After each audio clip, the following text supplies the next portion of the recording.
Hello everyone, तो स्वागत है आपका लेक्चर नंबर 9 में। जो अपना चैप्टर चल रहा है कौन सा, स्ट्रक्चर ऑफ एटम। आज इसका लेक्चर नंबर 9 है। तो आज के लेक्चर में चैप्टर पूरा एंड हो जाएगा, यानी ये लास्ट लेक्चर होने जा रहा है स्ट्रक्चर ऑफ एटम का। अब अगले लेक्चर में हम मिलेंगे तो अगला चैप्टर करेंगे केमिकल बॉन्डिंग। तो हम इसके प्रीवियस वाले लेक्चर में क्या कर रहे हैं, लेक्चर नंबर 8 में हमने ज़्यादा टॉपिक नहीं कवर किया था, हमने कम ही टॉपिक कवर किया था। कौन कौन सा टॉपिक कवर किया था हमने देखा था अबोल्स प्रिंसिपल और इलेक्ट्रॉनिक कॉन्फ़िगरेशन। उस लेक्चर में अपने को ज़्यादा टॉपिक कवर करना, लेकिन हमने थोड़ा कम टॉपिक कवर किया था, तो आज वहीं से हम स्टार्ट करेंगे। तो आज के लेक्चर में हम देखेंगे Hund's rule of maximum multiplicity, Pauli's exclusion principal, ये सब टॉपिक। और आगे क्या है, आपको लास्ट टॉपिक क्या है, शेप्स ऑफ ऑर्बिटल्स। ऑर्बिटल्स के कुछ शेप्स होते हैं, वो सब अपने को दिया है। तो ये सब टॉपिक के बाद अपना चैप्टर क्या हो जाएगा, खत्म हो जाएगा। तो आज ये लास्ट लेक्चर है स्ट्रक्चर ऑफ एटम का। तो लेक्चर को पूरे कंसंट्रेशन के साथ देखना।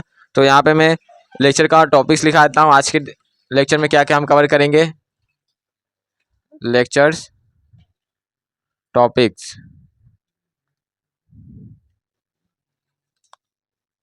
हम देखेंगे इलेक्ट्रॉनिक कॉन्फ़िगरेशन। आगे हम कंटिन्यू करेंगे इलेक्ट्रॉनिक कॉन्फ़िगरेशन। फिर इसके बाद हुंड्स रूल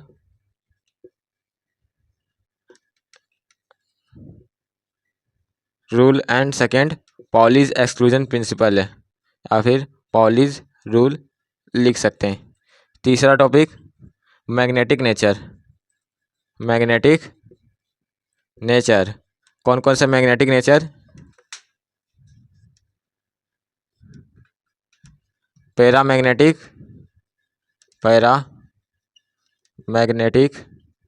और दूसरा डायामैग्नेटिक।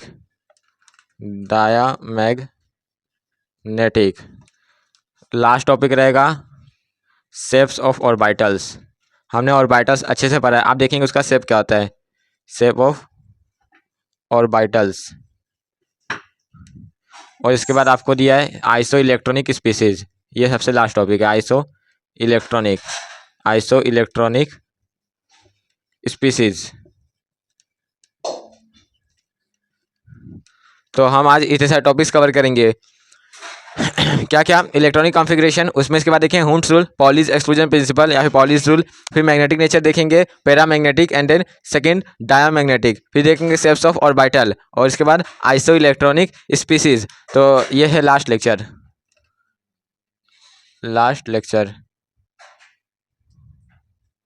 ऑफ दिस लेशन। तो ये पूरा लास्ट लेक्चर।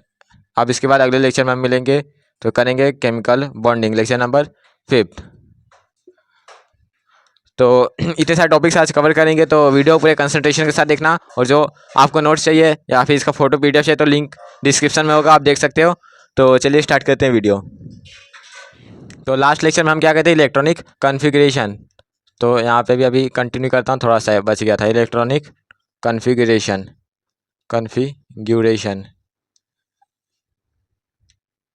तो मैंने आपको बताया था एच सबसेल में मैक्सिमम इलेक्ट्रॉन कितने जाते हैं, 2 इलेक्ट्रॉन्स। क्यों, किसका ऑर्बिटल, मतलब ऑर्बिटल कितने थे, 1। और पी सबसेल में कितने मैक्सिमम इलेक्ट्रॉन थे, 6 इलेक्ट्रॉन। यहाँ पे मैक्सिमम।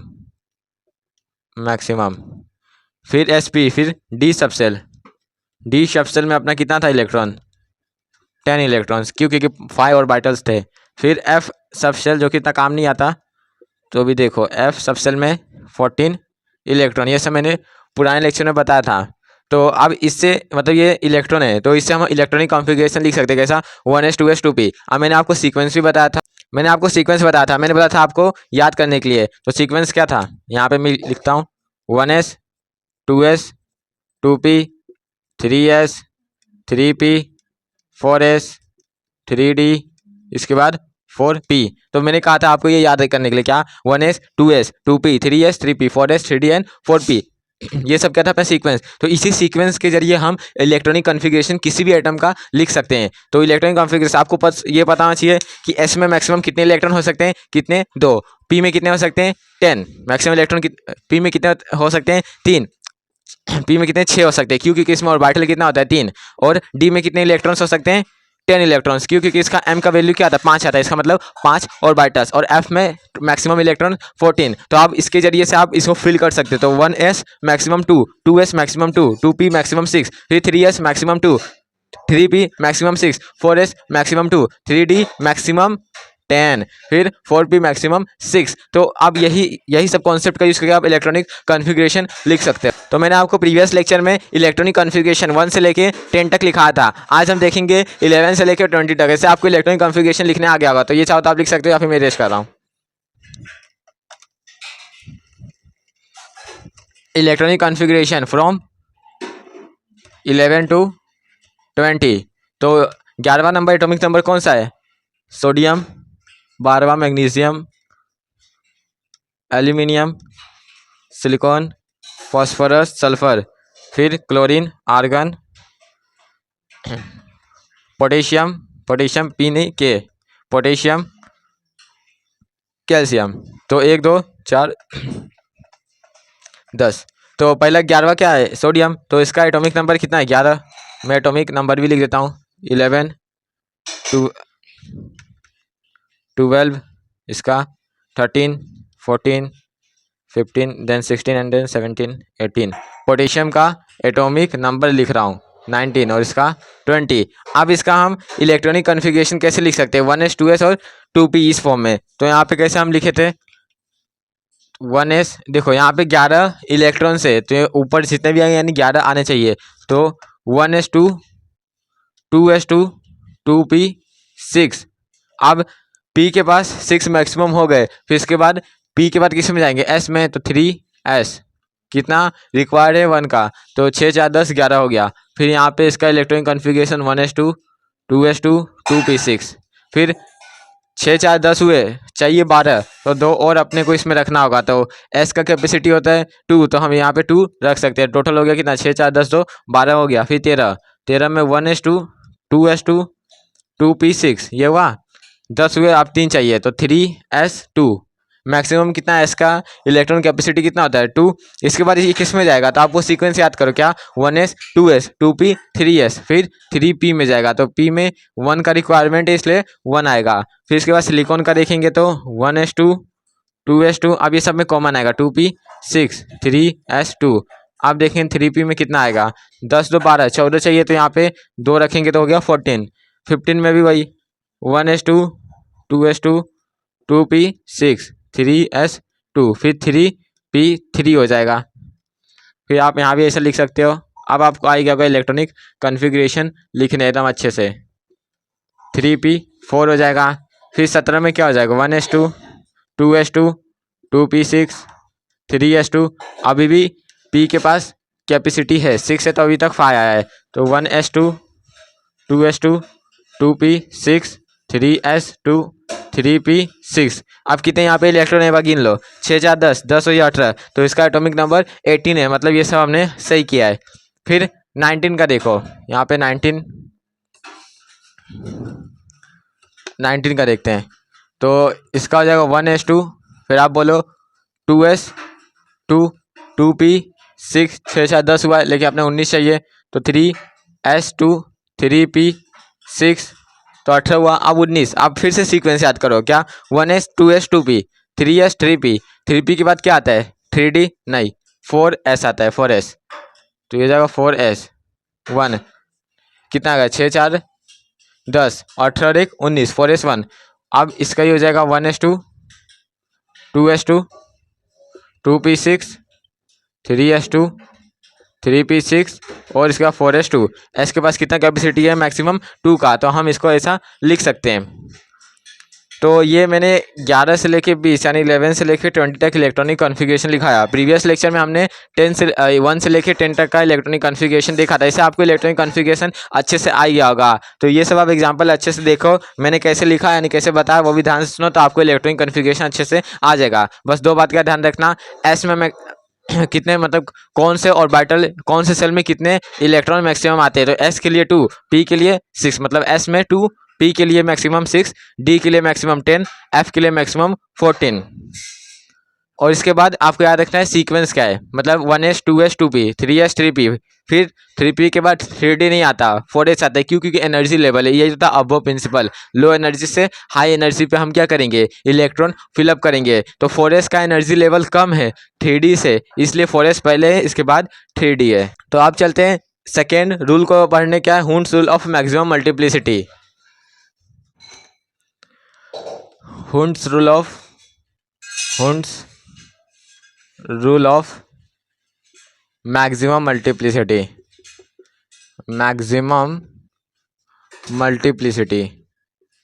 मल्टीप्लिसिटी। आप इसका स्टेटमेंट क्या है, रूल है तो कुछ स्टेटमेंट दिया होगा अपना, तो इसका स्टेटमेंट भी अभी लिखा देता हूँ मैं। स्टेटमेंट क्या है, pairing of electron,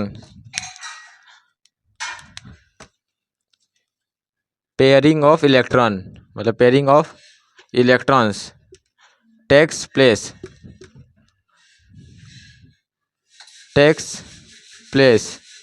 in a subcell when all the orbitals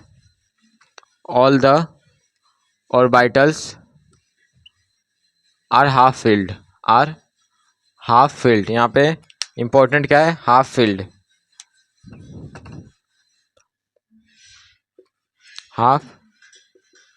field. तो इसको मैं हाईलाइट कर रहा हूँ, हाफ फील्ड को। तो इसका स्टेटमेंट क्या है, pairing of electron takes place in a subshell when the orbitals are half filled. यानी पेयरिंग ऑफ इलेक्ट्रॉन तब करना है, कब, जब ऑर्बिटल्स क्या हो जाए, हाफ फील्ड हो जाए। हाफ फील्ड ऑर्बिटल का मतलब क्या है, हाफ फील्ड ऑर्बिटल मतलब, जैसे यहाँ पे मैं एक डायग्राम बनाता हूँ, क्या है, हाफ फील्ड ऑर्बिटल मतलब इलेक्ट्रॉन क्या हो जाए, आधा फील्ड हो जाए। ऑर्बिटल कैसा होता है, जैसे मैं यहाँ पी का मतलब पी सबसेल बना रहा हूँ, तो इसमें कितने होते हैं, 3 ऑर्बिटल, -1 0 और +1, 3 वैल्यू आता है, 3 ऑर्बिटल। तो यहाँ पे हाफ फील्ड का मतलब जैसे इलेक्ट्रॉन, मतलब एक ऑर्बिटल में 2 इलेक्ट्रॉन प्रेजेंट होते हैं, तो यहाँ पे एक इलेक्ट्रॉन प्रेजेंट है, तो इसको बोलेंगे हम हाफ फील्ड। अगर फुली फील्ड प्रेजेंट होता तो यहाँ पे 6 होते, 6 का आधा क्या होता है, 3, तो जब 3 प्रेजेंट आएगा तो उसको क्या बोलेंगे, हाफ फील्ड ऑर्बिटल। अब एग्जाम्पल समझो आप, जैसे एग्जाम्पल लेता हूँ मैं 2p4 का एग्जाम्पल लेता हूँ। 2p4 में अपने को ऐसा नहीं करना है, कैसा, अब p है तो मैं यहाँ पे कितना 3 ऑर्बिटल बनाऊंगा, तो अपने को ऐसा नहीं करना है, ये रॉन्ग है, ये क्या है, रॉन्ग। अपने को कैसा करना है, जब आप देखो यहाँ पे हाफ फील्ड नहीं हुआ, यहाँ से सीधा जा रहे थे, तो ये वाला स्पिन अपने को, मतलब ये वाला मान लो इलेक्ट्रॉन, ये वाला इलेक्ट्रॉन अपने को यहाँ पे आना चाहिए था, इसके बाद पेयरिंग करना था, लेकिन हमने पहले ही पेयरिंग कर दिया, तो इलेक्ट्रॉन यहाँ पे ऑर्बिटल बच गए। तो कहने का मतलब ये यही है कि जब ऑर्बिटल कंप्लीटली मतलब फील्ड हो जाए, उसके बाद ही अपने को पेयरिंग करना है। तो इसका सही क्या हो जाएगा, इसका सही हो जाएगा कुछ ऐसा, 1 2 और 3, ये हो गया। फिर इसके बाद एक स्पिन लाओ, मतलब एक इलेक्ट्रॉन लाओ, तो ये हो जाएगा राइट। तो अपने को ऐसा करना है। तो यही था Hund's rule of maximum multiplicity, यही बोलता है क्या, pairing of electron takes place in a subshell when the orbital are half filled. आपको अच्छे सभी डेफिनेशन क्लियर हो गया, एग्जांपल देखो, डेफिनेशन क्लियर करो। मैं आपको दूसरा एक और एग्जांपल दिखाता हूँ और क्लियरिटी के लिए, यहाँ पे बगल में लिखता हूँ। जैसे एक और दूसरा एग्जांपल ले लो 2d6 का। तो 2d6 में आपको ऐसा नहीं करना है, कैसे, आप देखो d है, तो d में कितने ऑर्बिटल आते थे, 5, 1 2 3 और 4 5।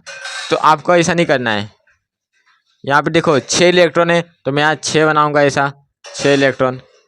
तो ये रॉन्ग है, ये क्या है, रॉन्ग है। क्यों? क्योंकि यहाँ पे आपने ऑर्बिटल को हाफ फील्ड किया नहीं, उसके बाद ही पेयरिंग कर दिया। तो आपको कैसा करना है, आपको कैसा बनाना है, तो ये है अपना 5 ऑर्बिटल डी का, 1 2 3 4 5। आपको क्या करना है, पहले सबको हाफ फील्ड करना है, टोटल 6 है, तो 5 हो गया, अब ये हाफ फील्ड हो गया, उसके बाद पेयरिंग करना है। तो उसके बाद पेयरिंग करेंगे तो ये यहाँ पे आ जाएगा। तो जो सेकेंड वाला मैंने बनाया ये क्या है, सही है। तो आपको ऐसे ही करना है। अब इसमें हम जान लेते हैं स्टेबिलिटी ऑर्डर। 3 तरीके से स्टेबिलिटी ऑर्डर हम बता सकते हैं। कैसा, तो यहाँ पे मैं नीचे लिख ही देता हूँ स्टेबिलिटी ऑर्डर। स्टेबिलिटी ऑर्डर तो आपको पता होना चाहिए क्या, जो फुली फिल्ड होते हैं, जो फुली फिल्ड ऑर्बिटल होते हैं, फुली फिल्ड ऑर्बिटल वो ज़्यादा स्टेबल होते हैं, वो ज़्यादा स्टेबल होते हैं compare to half filled orbital. Half filled orbital, और जो ये हाफ फील्ड ऑर्बिटल है वो भी ज़्यादा फील्ड होते हैं कंपेयर करें ना, तो इसलिए ऐसा आ रहा है कंपेयर टू अदर। अगर अदर से कंपेयर करेंगे तो अदर्स, तो ये मैं अभी हाईलाइट कर रहा हूँ।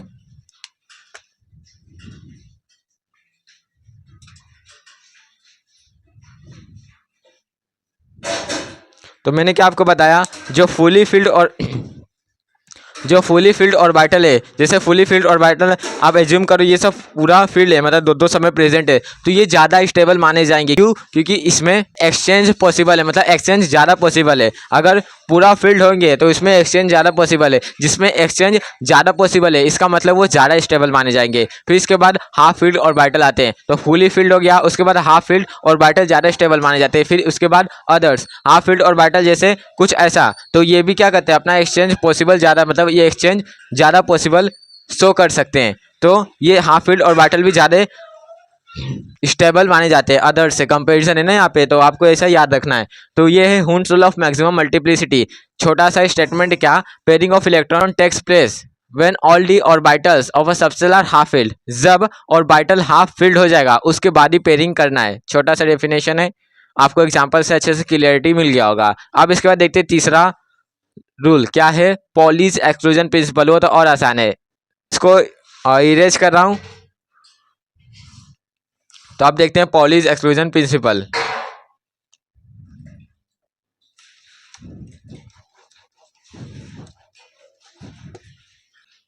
तो मैं यहाँ लिखाता हूँ Pauli's exclusion principal. Exclusion principle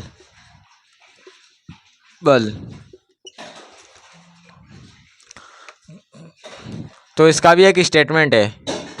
आप स्टेटमेंट याद रखोगे आपको पूरा रूल याद होगा। इसका एक स्टेटमेंट क्या, electrons in an orbital, electrons, या फिर पूरा लिख देता हूँ, electrons in an orbital, in an orbital must have opposite spin, in an orbital must have opposite spin, opposite क्या, स्पिन।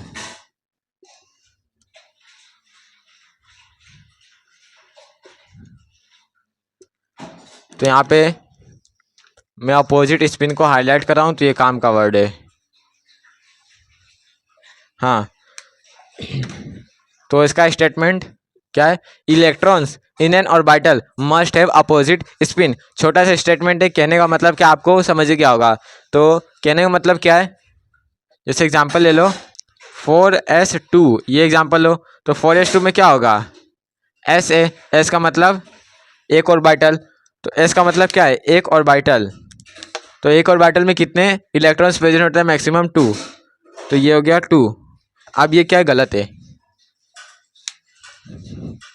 अब ये क्या है, गलत है। क्यों, क्योंकि यहाँ पे इस प्रिंसिपल के हिसाब जो ये स्पिन है इसको क्या बोलते हैं, स्पिन, या फिर इलेक्ट्रॉन बोलो चलेगा, लेकिन और प्रॉपर वे से हम बोल सकते हैं ये स्पिन है, तो ये इसका स्पिन है, तो ये अपोजिट होना चाहिए, मतलब एक सीधा होना चाहिए, तो एक उसके अपोजिट डायरेक्शन में होना चाहिए। कैसा, कुछ इस तरीके से होना चाहिए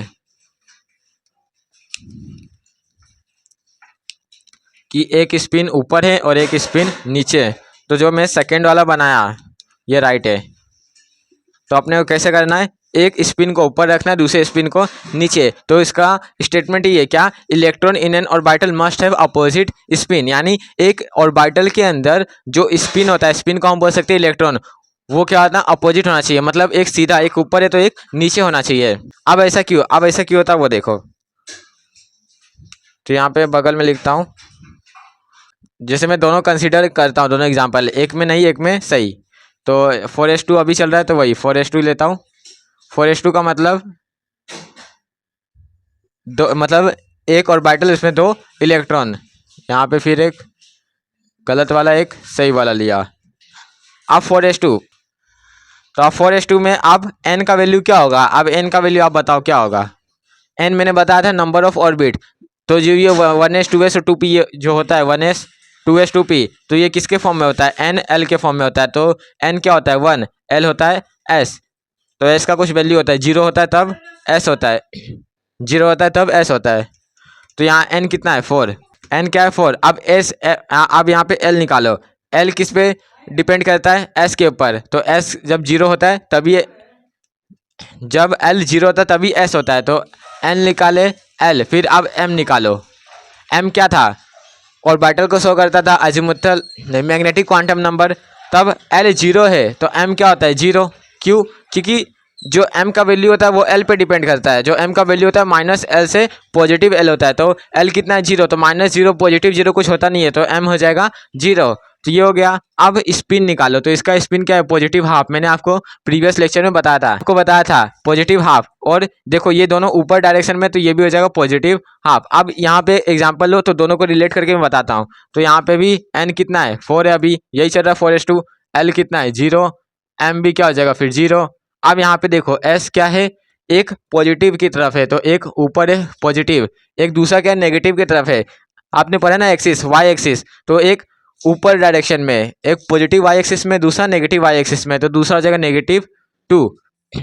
अब यहाँ पे आप देखो एस क्या है, दोनों पॉजिटिव है, तो दोनों पॉजिटिव नहीं रहने चाहिए, ये अनबैलेंस क्रिएट कर देता है, इसलिए हम ये वाला कंसिडर नहीं करते हैं, इसको हम कंसिडर नहीं करते। तो एक आपका पॉजिटिव होना चाहिए, एक नेगेटिव होना चाहिए। तो आप इस कॉन्सेप्ट से ये याद रख सकते हो कि ये स्टेटमेंट आया ही क्यों था। तो स्टेटमेंट फिर से देख लो, क्या, electrons in an orbital must have opposite spin, यानी एक ऑर्बिटल के अंदर जो इलेक्ट्रॉन्स होते हैं उसका स्पिन क्या होना चाहिए, अपोजिट होना चाहिए। तो ये छोटा सा था स्टेटमेंट किसका, पॉलीज एक्सक्लूजन प्रिंसिपल का। तो अब ये तीनों अपना प्रिंसिपल खत्म हो गया। पहला क्या था अबोस प्रिंसिपल, दूसरा था Hund's rule of maximum multiplicity, तीसरा पॉलीज एक्सक्लूजन प्रिंसिपल। आप पूछोगे सबसे इंपॉर्टेंट क्या है, मैं बोलूंगा अबोस प्रिंसिपल। क्यों, क्योंकि उसमें n+l रूल था, उसके 2 रूल थे, rule number 1 and rule number 2। आपको देखने तो आप प्रीवियस लेक्चर में देख सकते हो। तो अब इसके बाद हम स्टार्ट करते हैं मैग्नेटिक नेचर, कौन सा, पैरा मैग्नेटिक एंड डायमैग्नेटिक। तो आप चाहो तो लिख सकते हो, इसको इरेज कर रहा हूं मैं। आप देखते हैं मैग्नेटिक नेचर, मैग्नेटिक नेचर ये भी काम का टॉपिक है, मैग्नेटिक नेचर। तो मैग्नेटिक नेचर में आपको यहाँ पे 2 टाइप्स मिलेंगे, यहाँ 2 क्लासिफिकेशन दिखेंगे। क्या, पहले को बोलेंगे हम पैरामैग्नेटिक, दूसरे को बोलेंगे डायमैग्नेटिक। पहला हो जाएगा पैरामैग्नेटिक, मैग्नेटिक, दूसरा हो जाएगा डायमैग्नेटिक, डाया मैग्नेटिक। और ये क्या है, आपको मैंने बताया था, ये है एप्लीकेशन ऑफ क्वांटम नंबर। ये क्या चल रहा है, एप्लीकेशन, तो ये है एप्लीकेशन ऑफ क्वांटम नंबर। आपको ऐसे मैंने बता दिया। तो पैरामैग्नेटिक क्या होता है, पैरामैग्नेटिक और डायमैग्नेटिक दोनों अपोजिट है। तो पैरामैग्नेटिक मतलब weekly attract towards magnetic field. यहाँ पे मैंने क्या बोला, इसका मतलब होता है weekly attract towards magnetic field, आप ऐसे समझो कि ये वीकली अट्रैक्ट टुवर्ड्स मैग्नेट। तो ये कुछ मैग्नेट की तरफ से क्या हो जाएगा, अट्रैक्ट हो जाएगा। अब ऐसा क्यों होता है मैं अभी लिखाऊंगा। और ये क्या होता है, weekly repelled towards magnetic field. बताना ये दोनों अपोजिट है, टुवर्ड्स मैग्नेटिक फील्ड।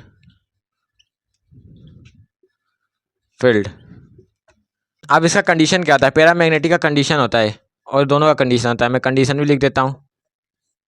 इसका कंडीशन होता है एटलीस्ट, यहाँ पे लिखता हूँ at least at least one unpaired electron should be present. मैंने क्या बोला? At least one unpaired electron should be present. Unpaired electron आप समझते हो कैसा? जैसे एक ऑर्बिटल है, तो ऑर्बिटल के अंदर दो आ सकते हैं मैक्सिमम, तो यहाँ पे सिर्फ एक ही होगा, तो उसको बोलेंगे अनपेयर्ड इलेक्ट्रॉन। अब इसका अपोजिट हो जाएगा इसका कंडीशन में लिखता हूँ। डायमैग्नेटिक का क्या हो जाएगा? आप खुद ही से बोल सकते हो, all electrons should be paired. यानी जितने इलेक्ट्रॉन्स होंगे वो सब क्या होंगे? पेयर्ड होंगे। यानी कोई भी अनपेयर्ड इलेक्ट्रॉन नहीं होगा, तो सब क्या होंगे? इस फॉर्म में प्रेजेंट होंगे। जैसे यहाँ पे 3p लिया, तो p का मतलब 3 ऑर्बिटल, तो सब इस तरीके से प्रेजेंट रहेंगे, यानी सब क्या होंगे? फील्ड रहेंगे। तो ये हो जाएगा पेयर्ड ऑर्बिटल या फिर पेयर्ड इलेक्ट्रॉन।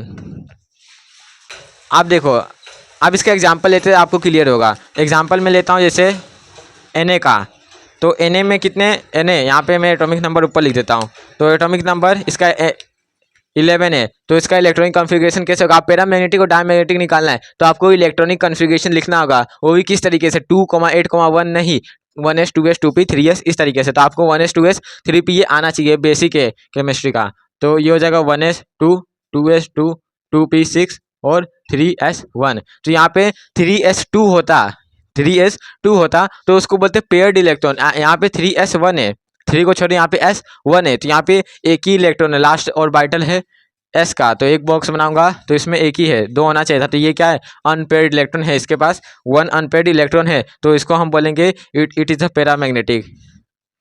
सो फिर लिखता हूँ, it has 1 unpaired electron, so it is paramagnetic. अब ऐसे ही इसका एग्जांपल ले लेता हूँ, किसका? डायमैग्नेटिक का। इसका एग्जांपल हो जाएगा इसके पिछले वाला इलेक्ट्रॉनिक एटॉमिक नंबर Ne10। तो Ne क्या होता है? नियॉन। इसका इलेक्ट्रॉनिक कॉन्फ़िगरेशन लिखोगे तो कैसे लिखोगे आप? 1s2 2s2 2p6। अब यहाँ पे आपको दिख रहा होगा 2p6 है, तो 6 होना चाहिए p में, यहाँ 6 है, तो इसका मतलब क्या समझ रहे हो? यहाँ पे 0 अनपेयर्ड इलेक्ट्रॉन, यानी ऑल इलेक्ट्रॉन्स आर पेयर्ड है। यहाँ पे all electrons are paired, so it is diamagnetic. तो आपको समझ गया होगा पैरामैग्नेटिक एंड डायमैग्नेटिक। पैरामैग्नेटिक मतलब जिसमें एक भी अनपेयर्ड इलेक्ट्रॉन प्रेजेंट हो, और डायमैग्नेटिक मतलब जिसमें एक भी अनपेयर्ड इलेक्ट्रॉन प्रेजेंट ना हो, यानी all electrons are should be paired. तो अब इसके बारे में लिखाता हूँ, ये जो पैरामैग्नेटिज्म है उसको हम कैसे मेजर कर सकते हैं। तो ये इसको मैं इरेज कर रहा हूँ।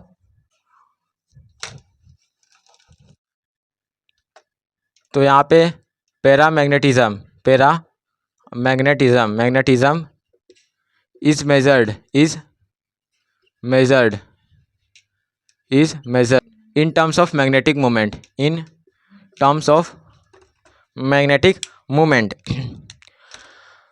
magnetic moment। अब मैग्नेटिक मोमेंट क्या होता है? मैग्नेटिक मोमेंट ये होता है न्यू, इसको हम डिनोट करते हैं न्यू से, ये है न्यू। तो इसका एक फॉर्मूला होता है, यहाँ पे न्यू में लिखता हूँ, ये है न्यू। इसका एक फॉर्मूला होता है क्या? Magnetic moment which is equal to √n+2, और ये होता है bm stands for Bohr's magneton. जो ये bm है इसका मतलब बोहर्स मैग्नेटॉन। अब ये पूछोगे है क्या? ये कुछ नहीं है, यूनिट है bm। तो यहाँ पे n क्या है अब मैं बताता हूँ। तो ये जो ये n है, ये है number of unpaired electron, number of unpaired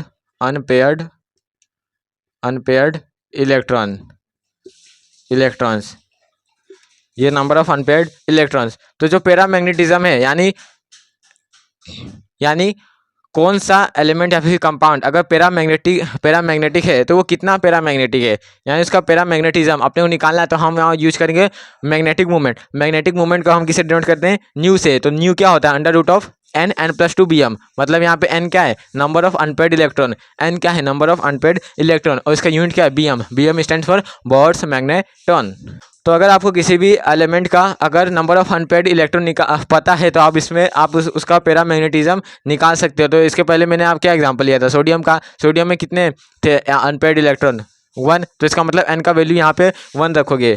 अब इन केस ऑफ सोडियम मैं यहाँ पे लिखता हूँ एग्जाम्पल सोडियम। तो इसमें अनपेड इलेक्ट्रॉन कितने रहेंगे, 1। तो यहाँ there for n which is equal to 1।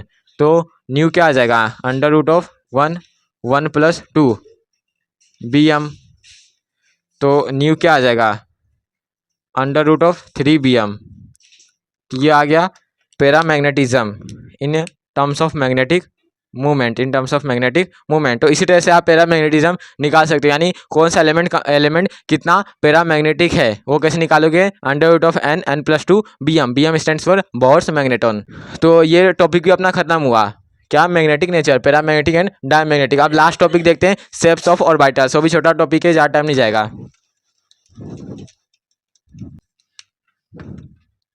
तो लास्ट टॉपिक बचा लेक्चर का क्या है, शेप्स ऑफ ऑर्बिटल्स। तो इसमें आपको 3 ऑर्बिटल्स आएंगे, एस पी और डी। तो पहले स्टार्ट करते हैं एस सबसेल से। एस सब सेल, तो एस सब सेल में जो एल का वैल्यू होता है वो क्या होता है, एल होता है 0, इसलिए वो एस होता है। और एम क्या होता है, 0। एम 0 है, मतलब इसमें ऑर्बिटल कितने आएंगे, 1। तो इसमें ऑर्बिटल कितने आएंगे, 1। अब जब एक ऑर्बिटल होगा तो उसका शेप होगा स्पेरिकल। तो इसका शेप होगा स्पेरिकल। तो यहाँ पे सर्कल है लेकिन आप स्पेरिकल समझ लो। तो ये है स्पेरिकल। तो एस सबसेल का जो शेप होगा वो रहेगा स्पेरिकल, क्योंकि इसमें एक ही ऑर्बिटल आते हैं। इसमें क्या आते हैं, एक ही ऑर्बिटल आते हैं, एक ऑर्बिटल, ओनली 1 ऑर्बिटल।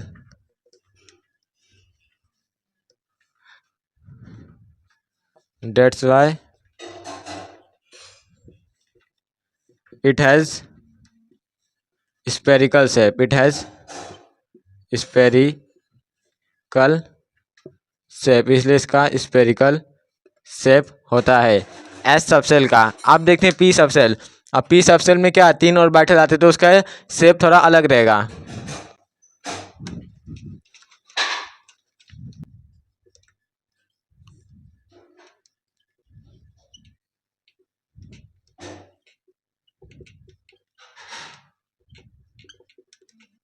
तो अब बात करते हैं पी सबसेल का, पी सब सेल या फिर पी ऑर्बिटल का। तो पी ऑर्बिटल में जो वैल्यू होता है किसका, एल का, वो क्या होता है 1।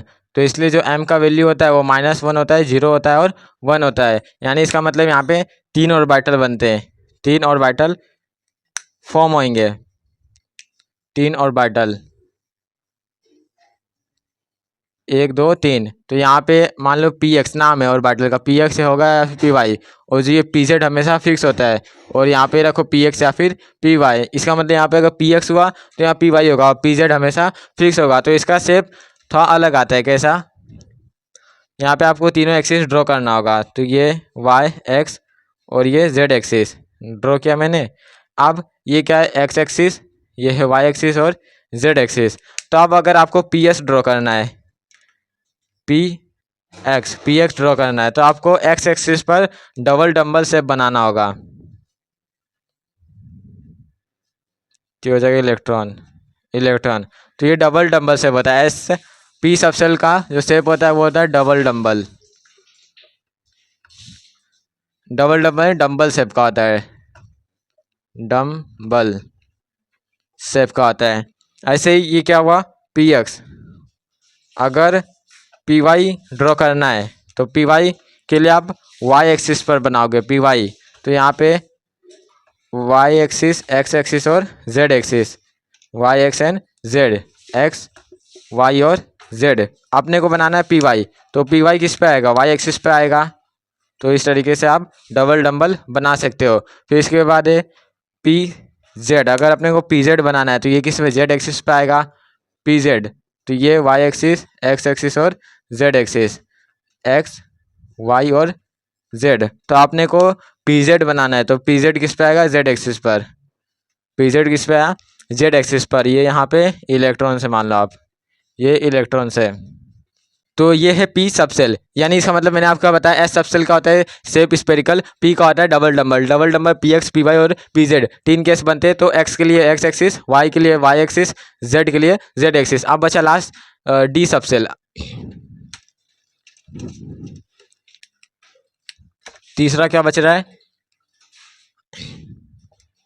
D subshell. डी सबसेल मतलब इसमें जो एल का वैल्यू होगा वो क्या होगा, एल का वैल्यू डी में क्या होता है, SPD 2 होता है। तो जो एम का वैल्यू होगा -2 होगा, -1 होगा, 0 होगा, 1 होगा और 2 होगा। तो इसमें कितने ऑर्बिटल बनेंगे, 5 ऑर्बिटल बनेंगे, 2 3 4 5। तो इसमें 5 ऑर्बिटल अपने को दिखेंगे। तो 5 ऑर्बिटल का जो शेप, इसका जो शेप होता है डी सबसेल का जो शेप होता है वो होता है डबल डंबल। डबल डंबल, इसका जो शेप होता है वो डबल डंबल होता है। तो इसमें भी अपने को 5 केस दिखेंगे, कैसा, 4 और 5। एक होगा डी एक्स वाई, एक होगा डी वाई जेड और एक होगा डी एक्स जेड, एक होगा d x square minus y square और एक होगा डी जेड स्क्वायर। यहाँ पे अपने को 5 अलग अलग शेप दिखेंगे। तो यहाँ पे मैं शेप बनाता हूँ, जैसे एक्स एक्सिस लिया, वाई एक्सिस लिया, क्या बना रहा हूँ, डी एक्स वाई। तो जो डी एक्स वाई है वो एक्स और वाई दोनों के बीच में आएगा, कुछ इस तरीके से। फिर d y z, d y z, ये भी वाई और जेड एक्सिस पे आएगा। मान लो ये है वाई एक्सिस और ये जेड एक्सिस, तो ये दोनों के बीच में आएगा, वाई और जेड एक्सिस के बीच में, वाई एंड जेड एक्सिस के बीच में।